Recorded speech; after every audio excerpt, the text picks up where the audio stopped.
السلام عليكم ورحمة الله وبركاته. أهلا بكم متابعينا الكرام. مباراة شبيبة القبائل والاتحاد المنستيري في الجولة الثانية من بطولة دوري أبطال أفريقيا. وفي البداية لا تنسى الاشتراك في القناة والإعجاب بالفيديو ليصلك كل جديد، وتوقع معنا نتيجة مباراة شبيبة القبائل والاتحاد المنستيري في التعليقات أسفل الفيديو.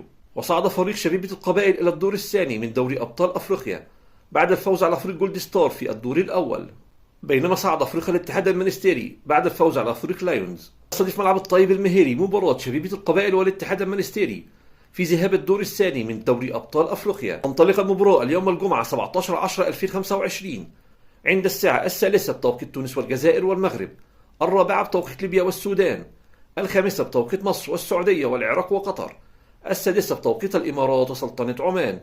وأما عن القنوات الناقلة لمباراة شبيبة القبائل والاتحاد المنستيري، المباراة منقولة على قناة الوطنية التونسية الأولى. نتمنى لكم مشاهدة ممتعة ونشكركم على حسن الاستماع.